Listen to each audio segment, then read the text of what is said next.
Good evening. Good to have you here. We are continuing in our study this quarter of Proverbs, and we are on the page 38 in the book, and we've gone from generosity and greed, and tonight we're on home life, and I don't know what, that's an odd little title, but talking about the home and what Solomon has to say about a good home versus a bad home, and what makes a good home, what makes a bad home. So we'll be looking at some of those things tonight as we dig into Proverbs. So again, he's gone out to make some copies. I know some of you don't have a copy. He's gone out to make some copies, and he'll be back in here with them in a minute. And so we'll get started. So before we begin, Randy, would you lead us in prayer, please?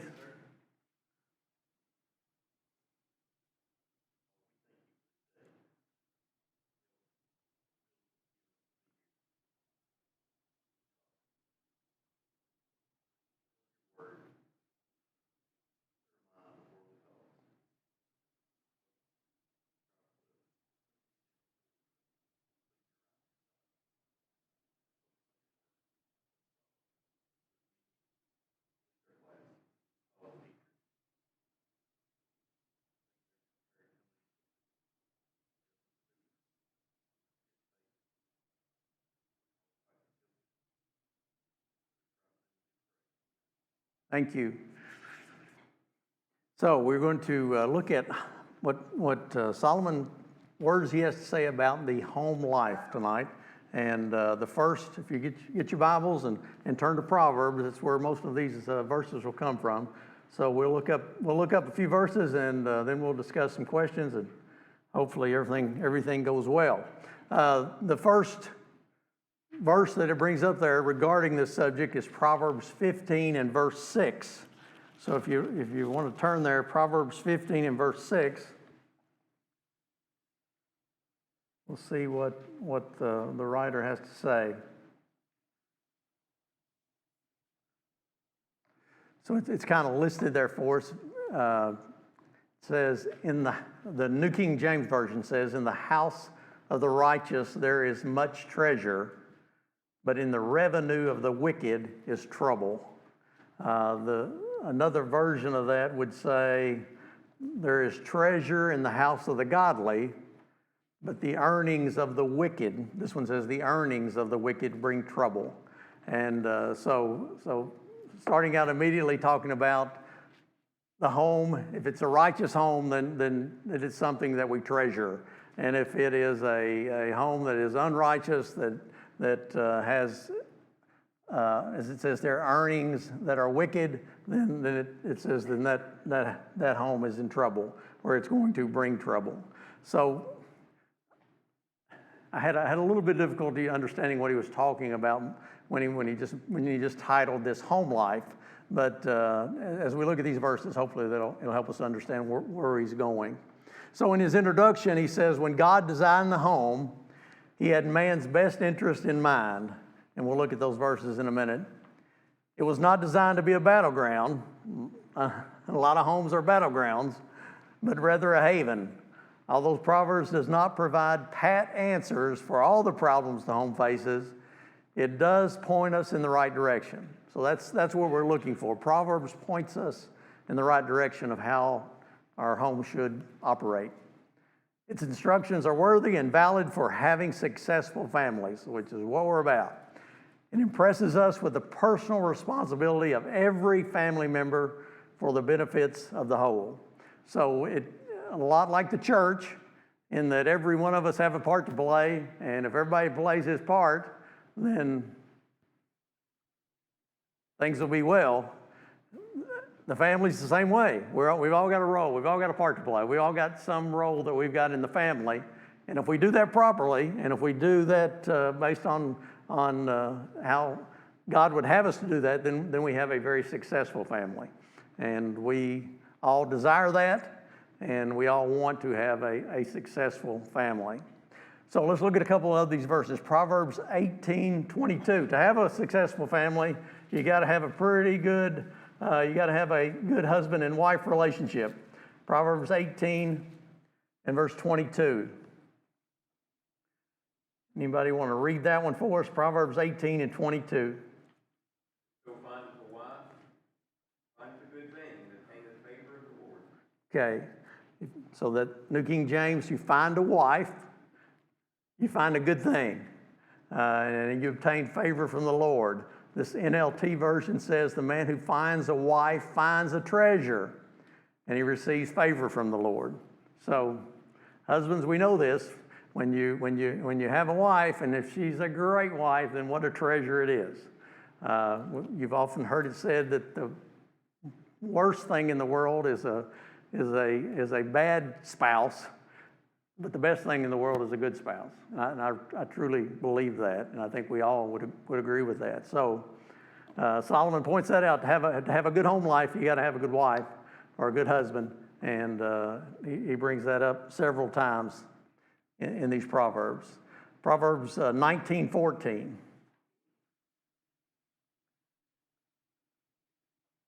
Proverbs 19:14. Let's read 13 and 14.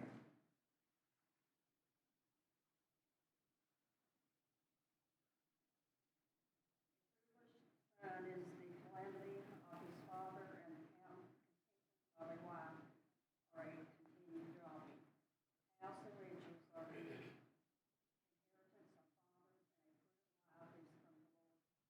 Okay, so talks about the foolish son. So everybody's got a role to play here. So it talks about this foolish son.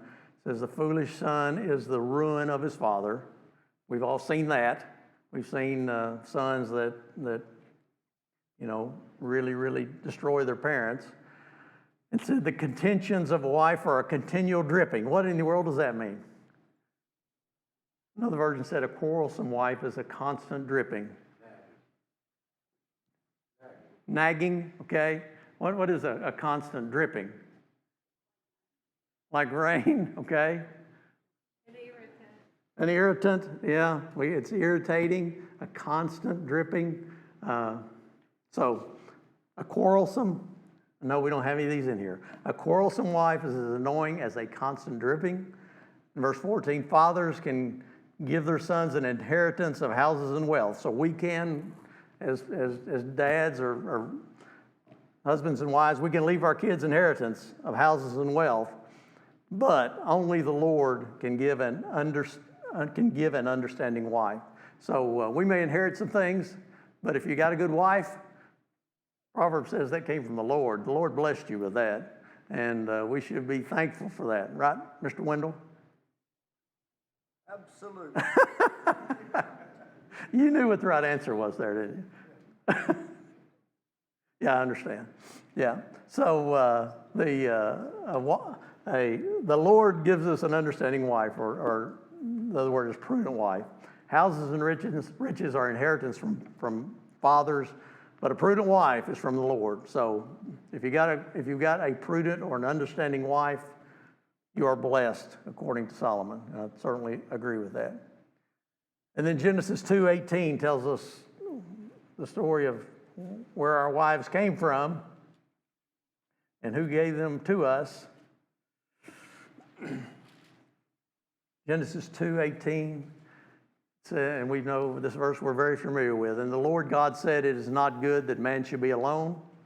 I will make him a helper comparable to him. Other versions say a helper suitable for him, or one slightly different version said a helper just right for him. So that's where God saw that man did not need to be alone, and he made us a helper. And hopefully that's where our wives are helpers, helpmates, suitable, compatible, comparable, all those things. And that's what we would like to have in a relationship. Any thoughts, comments on any of those verses as we move through them? And that last part where it talks about every member of the family helps to make it a whole. Proverbs 11 and verse 29. If you have somebody that's not doing their part, here's what happens. Proverbs 11 and verse 29.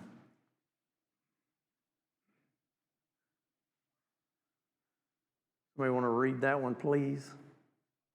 Whoever troubles his own household will inherit the wind. The fool will be servant to the wise of heart. Okay, so it says you trouble your own household. If you're somebody in the house that causes your house problems, then it says you will inherit the wind.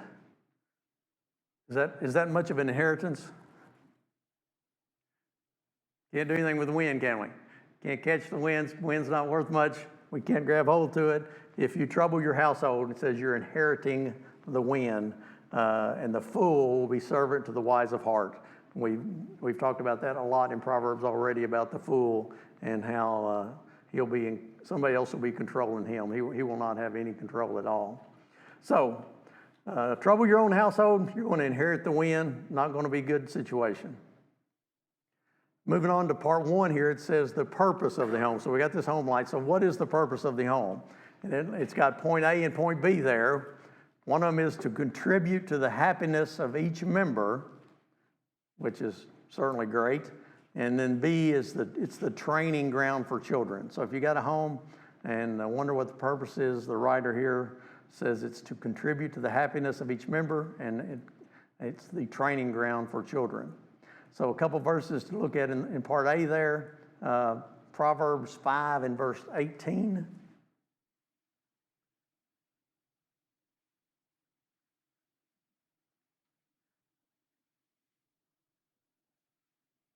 Again, talking about this purpose of the home is to have this happy home. It's talking about a wife here in Proverbs 5.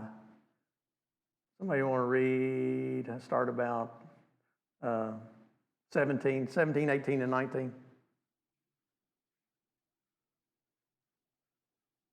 Let them be only thine own, not strangers with thee. Let thy fountain be blessed, and rejoice with the wife of your youth. Let her be as a loving hind and pleasant roe. Let her breast satisfy thee at all times. Be thou ravished always with her love. Okay, so it talks about the wife.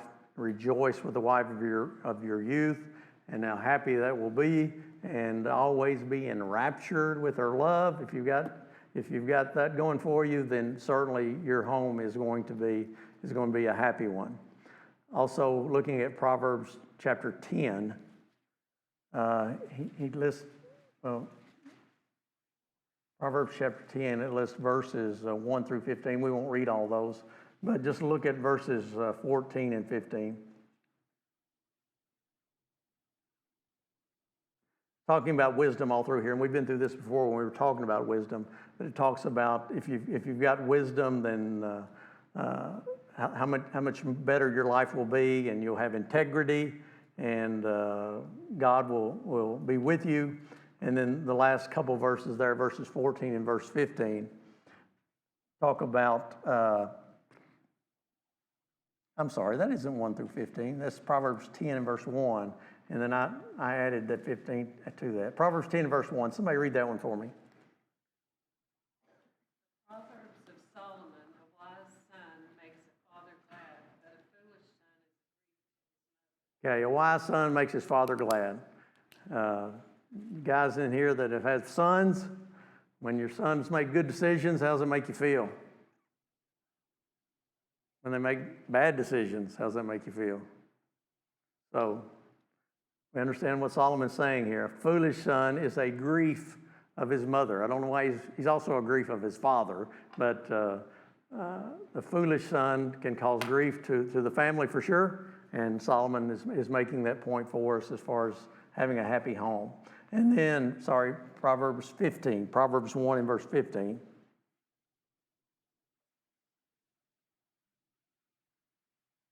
No, that's still not the right one. I messed that one up, didn't I? Proverbs 15 and verse 20. I wrote all over this and I can't tell what I'm doing. Proverbs 15 and verse 20. A wise son makes a father glad, but a foolish man despises his mother. Okay? I don't know why it talks about the father being glad, that it always talks about the mother being sad, but we certainly can turn those around. A wise daughter makes a father glad, but a foolish daughter, a foolish man despises his mother. So we see the comparisons there between the wise and the foolish, and to have the home that we like to have, we want to have wise children, and what a difference it makes in the home. And then let's just look at one more of these verses. Proverbs 17:6, I think was a good one. Proverbs 17:6.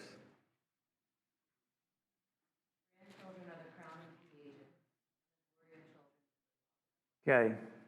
Grandchildren are the, what'd your version say? Crown of the aged. Okay. And the rest was? And the glory of children is their fathers. So as grandparents in here, you know that the grandchildren are your crown, right? Yeah, when we've got grandchildren, and we all have grandchildren here, and there are certainly a crown for us, and they're pride we have in our children and our grandchildren. So all these make up the family. That's the purpose of the family, and very important to living a righteous life. The righteous family member brings happiness to all the rest. So if we got good kids, you got good parents, you got good grandparents. What a great family. What a great, just as God would have it, a great place to live. Also, point B there, it is the training ground for children. And we've talked about this before. All of these are not absolutes. So these things that Solomon points out, some of them are just things that we see. Doesn't mean we have to like them or even agree with them, but they're things that Solomon points out that happen. And we talk about this one a lot, but Proverbs 22 and verse 6 is one that people want to bring up and say, well, that's not always true. And it's not always true, but it's pretty true. Proverbs 22 and verse 6 says, train up a child in the way he should go, and when he is old, he will not depart from that. Other versions, direct your children on the right path, and when they're older, they will not leave it. And we know that to be very true in most situations. Sometimes it's not true, but in most situations that is. So the home is a training ground for that. Your kids are not going to get, they'll get training at school, and they'll get training at church, and they'll get training other places. But the best training that your kids are going to get are at home.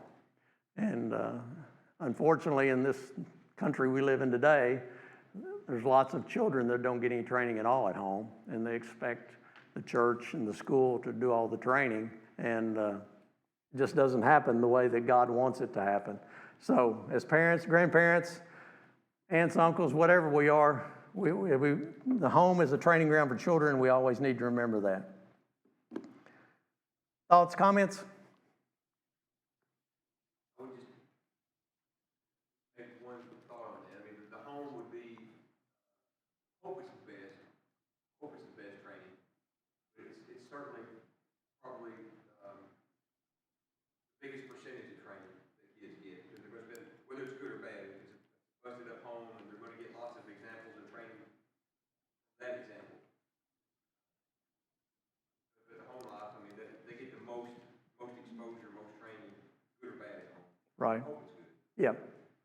And you can just tell immediately almost what kind of training children are getting. Just, if you're just around them much, and you can tell, how they act, and if they have any respect, and how their manners are, and just the way they carry themselves, you can almost tell what kind of training children are getting at home.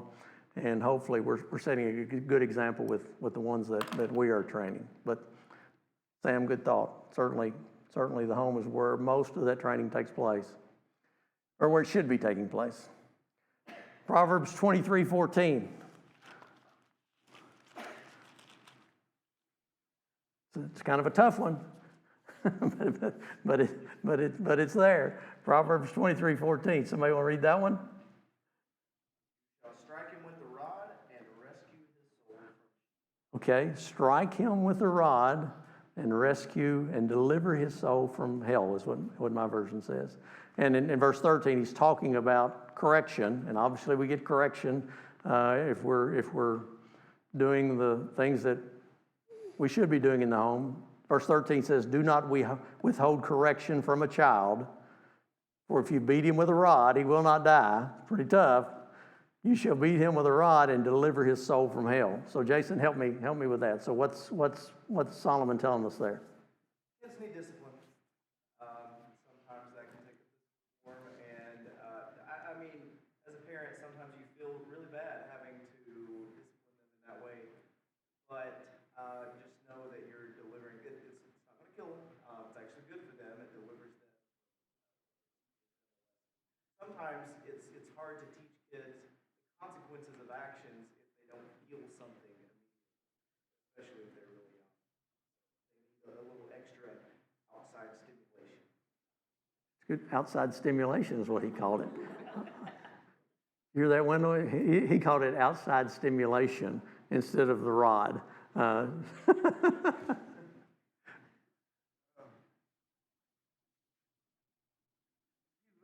follow this to the letter, you'd be accused of abuse. You would be. You would be. And you'd be subject to go to court. I don't think Solomon is actually saying that we need to beat them with a rod. I think he's saying, but corrective discipline certainly does. Say discipline. Yeah, corrective discipline, or whatever Jason's term was. There's times that it's needed, and when you have kids that never have had any correction at all, then it's just, y'all know what that's like. It's like a zoo. It's like a zoo. So yeah.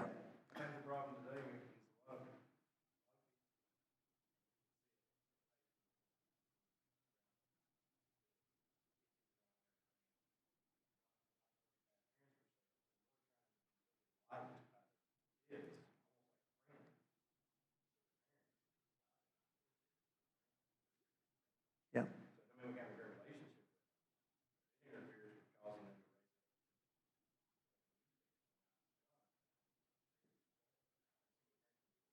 Yeah. Okay. Yeah. Good point. Good point. We're not parents are. I mean, it's fine that that we have a good relationship with our kids, but Ron's point, we're the parents. We've got to be in control, and just to try to be friends and not to be parents is certainly not the way to go about that. And our society certainly teaches that. Let's see, the second part of it is in the home, children get the direction and guidance necessary to grow and develop. They also receive instruction that will prepare them and stick with them into manhood. And Proverbs 6, verses 20 through 23. Proverbs 6, verses 20 through 23.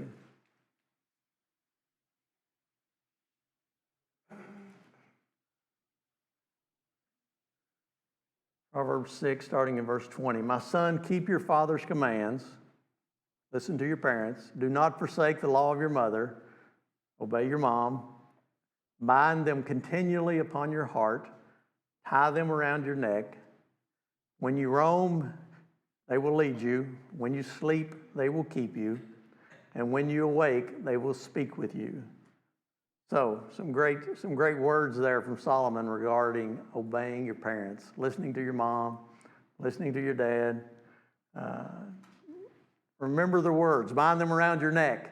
He's not saying to physically put anything around your neck, but remember what your mom and dad said. And I'm sure we all can. We can all remember things that our parents have told us that some of them we wish we had done a better job with, I'm sure. But some of them have really helped us in life. So great lessons from Solomon there about listening to your mom and dad. Your mom and dad know more than you think they do most of the time. That message there is eerily similar to Deuteronomy 6. Okay? Especially verse 6 and 7 especially. These words which I command you this day shall be in thy heart. Thou shalt teach them diligently to your children, and shall teach them when you sit in your house, and when you walk by the way, when you lie down, and when you rise up. Bind them with a sign upon your head, and shall be frontless between your eyes. Right. Very similar. Very similar. Deuteronomy 6, verses 6 through 9 was the scripture he was listing there, and how similar that is to what we find here in Proverbs chapter 6. Very good, Sam, thank you. So the first part was gave us the purpose of the home. Part 2 is the makings of a home. And it goes through each one of the relationships. You've got the husband and the father. You got the wife and the mother. You got the children. And then it breaks the children down into good children and bad children. And then you finally have got the older folks or the aged folks, and what role each one of those plays in the making of a good home. And it says they're complementing one another. Each family is comprised of different members with various roles and responsibilities. Each has his own place and effect on the members of the family. Their lives are all interrelated, and they all influence one another. And certainly that is very, very true. Each one of us in our family influences the other, good or bad, and we got to always be careful about understanding that. The first one it talked about was the husbands and the fathers, and we'll just look at one of the verses there. How about Proverbs 20 and verse 7? Proverbs 20 and verse 7 talks about the husband or the man. Somebody want to read that one?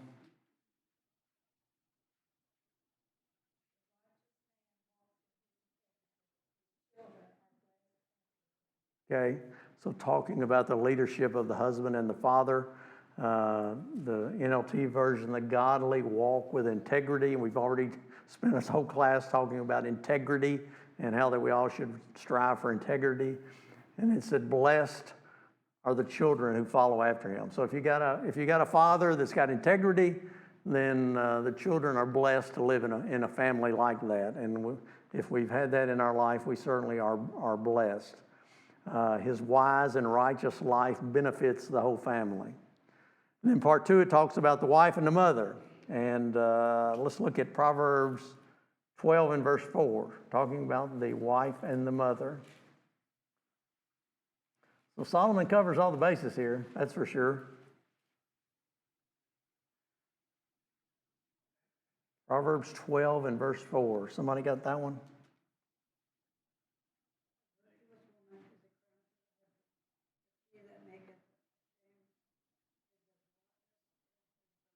Okay, I think we've looked at that one before, but an excellent wife is the crown of her husband.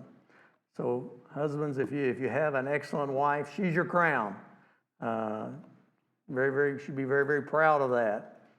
But mine says a disgraceful woman is like a cancer in your bones. Other versions, she is like a rottenness in your bones. So, as we said before, a good spouse is the best thing you could possibly have, and a bad spouse is like cancer in your bones. It's not a good thing, and we know of people that have had these kind of relationships, and it's very, very difficult, and the family certainly suffers because of that.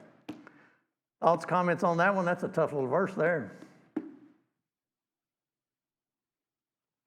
So, wife and mother, she may have talking about the wife, the most pivotal, important position in the home, with the success or failure of that home dependent upon her. Everybody agree with that? Anybody want to comment on that? How important is the wife or the husband the most important part of the family? And so there's a lot of pressure for both of them. This writer thinks that the pivotal roles that the wife plays are make for the success or failure of the family. How do we feel about that? Everybody good with that one? Okay, and then finally it talks about the children. And those verses that he used talks about how children bring joy to the family, and they're either a blessing or a curse. Hopefully your children are a blessing. It says some of the Proverbs are addressed to children to convince them that their lives can either bring joy or sorrow to their parents, and we know that to be true. Let's look at good children. Proverbs 23, verses 15 and 16. Proverbs 23, verses 15 and 16.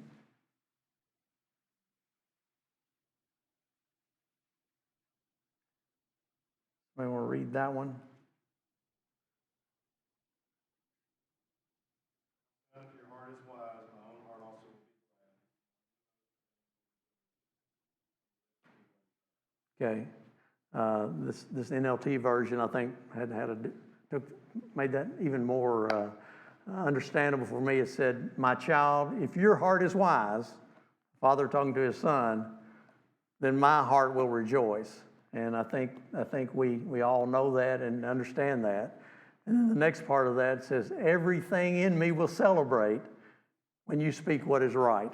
So it talks about just how happy that parent is when the child is doing what's right. It says, everything in me will celebrate when our children do what is right. And I think that's a great feeling to have, and hopefully we all can have that. It says we're a delight to our parents when we're that way, and we certainly, children can make us proud.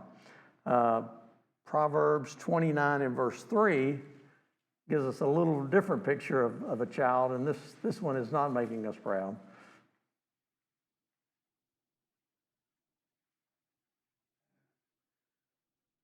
In verse 3, it says, whoever loves wisdom makes his father rejoice. So there's the positive.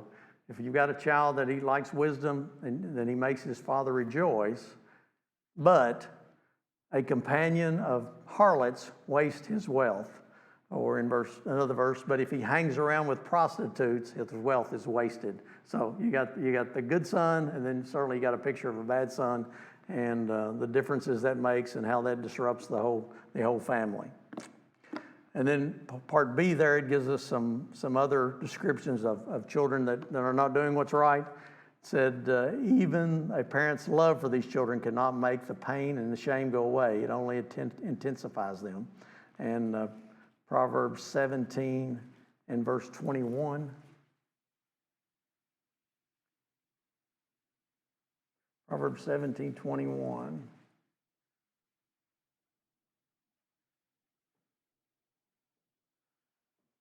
Somebody read that one for me.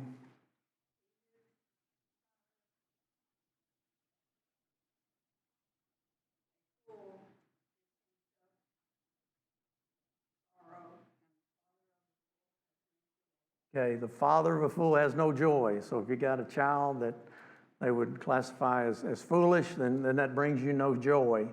The New LT version of that said it is painful to be the parent of a fool, and there is no joy for the father of a rebel, of a rebellious child. So there's no joy in that. So certainly home life, if you got good children, your home life's going to be great. If you got bad children, it's going to be very, very difficult. So final one is the aged and the role that they play. And I think we're talking about grandparents here and in that home life. And 17:6, Proverbs 17:6. I think we may have already looked at this one, but. Grandchildren are the crown of the aged. The glory of children is their fathers.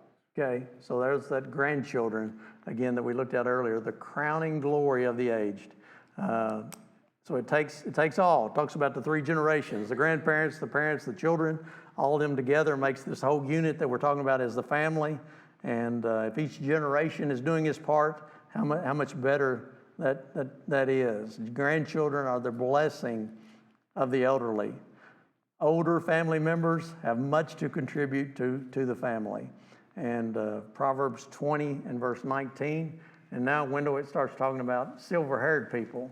I know you can't relate to that. Proverbs 20 and verse 19. Oh, is that the wrong verse? 29. Proverbs 20 and verse 29. Somebody want to read that one? Glory of the young is their strength. Gray hair of experience is the splendor of the old. Okay, so the young guy, the glory of him is his strength. And we see young men and they're strong and they've got big muscles. But the splendor of the old man is their what? Gray hair. And why is that? What does the gray hair represent? Wisdom. Yes. Wisdom for sure. Experience. Wendell, we've experienced a lot, haven't we? We've experienced a lot. So gray hair is a sign, I think, of experience. It says the splendor. Gray hair is experiences the splendor of the old. I wrote that down funny. And then another version, 1631, talks about the silver-haired man again, Proverbs 16:31. Silver-haired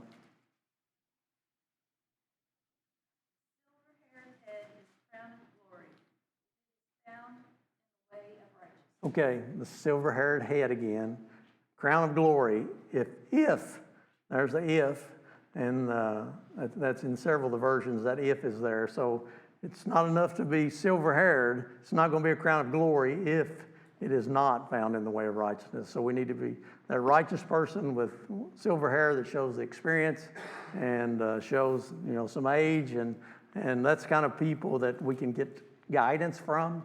That's the kind of people we go to when we know we can get reliable information about things. And so silver-haired and gray-haired and aged is nothing to keep us from being part of the family, and a big part of the family, and helping the young people to understand some of the things in life that we've experienced that hopefully we can help them to experience. Any thoughts, comments on any of those 1 through 4? Hopefully we've all seen families like this. And then the last, number 3 there is in this home life, what is the worth of a good home? What would you give for a good home? It's worth a lot, isn't it? Part A said it may be man's most precious possession, the most precious possession that we have. Proverbs 24, verses 3 and 4. Proverbs 24, verses 3 and 4 says, "Through wisdom a house is built, and by understanding it is established." So you got wisdom and you got understanding, then you're going to have a good house and a good home. Verse 4, "By knowledge the rooms are filled with all precious and pleasant riches."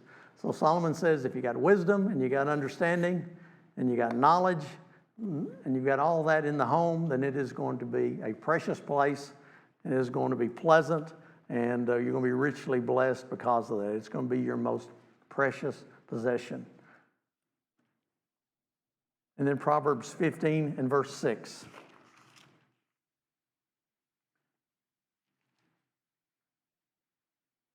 Proverbs 15 and verse 6. I'm going to read that. Oh. Go ahead.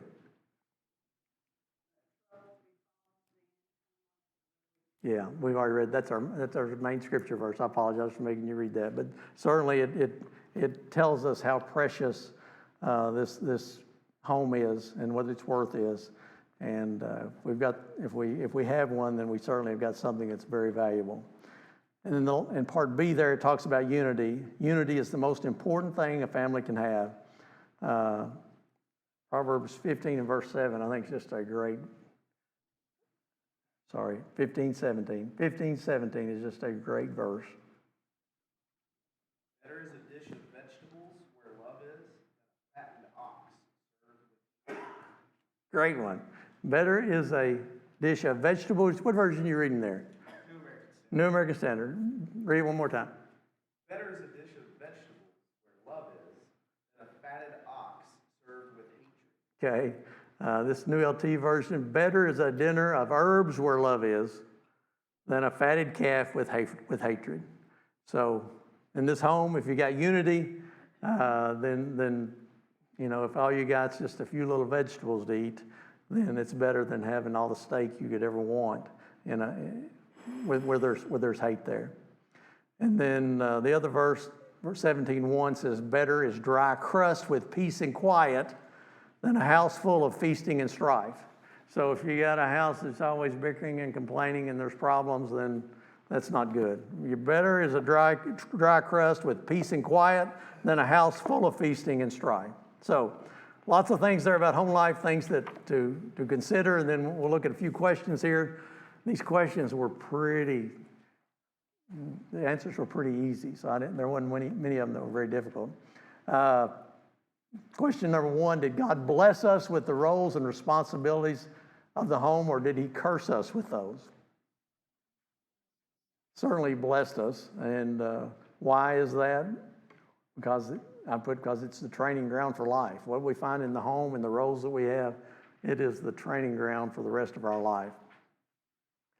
Can any family member live without having an effect on the others? No.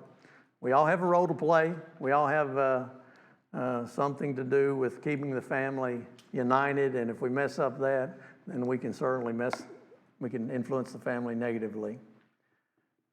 Part 3, why was the home and family relationship established? Why did God establish the home and family relationship? A lot of spiritual lessons that we learn there. Okay? We learn how to work together. We learn the love of the father, the love of the mother, how to obey, how to live in harmony with people. So many spiritual applications throughout the Bible, but especially in the New Testament. The church is the bride of Christ. Okay. We have that relationship. There's so many metaphors that it's used. Okay, so it helps us connect our family life with our spiritual life. There's so many things that, as Jason pointed out, that if we do it right in the home, then it certainly helps us with our spiritual life. And it's a training ground, again, for our spiritual life. Anybody else have anything on number 3 there? Number 4, what do children learn in their formative years while at home? Or what should they learn, I think is a better question. What should they be learning?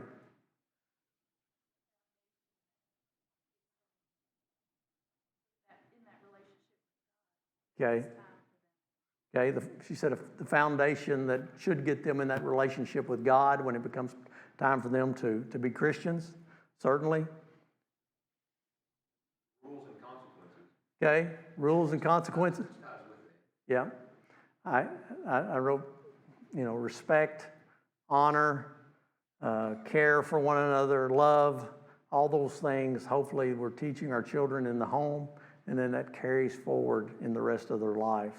And they'll always have those qualities, even when they're old. Chapter 22, verse 15, foolishness is bound up in the heart of the child. Okay. And so, we can't just say, my kids are just terrible. Well, all kids kind of are sometimes. So, there's just some foolishness. Yeah. And so that's our job as parents to try to help them work through. Okay. As I heard said, go, and to me now that I had kids, but we've all seen kids that whose parents just don't care to have involvement in their lives, let them run wild. But I heard said years ago that family with kids, I'm attempting to train my grandchildren's teachers. So if I don't want another generation of heathens running around, I need to be properly training my grandchildren's teachers. Okay. That's great.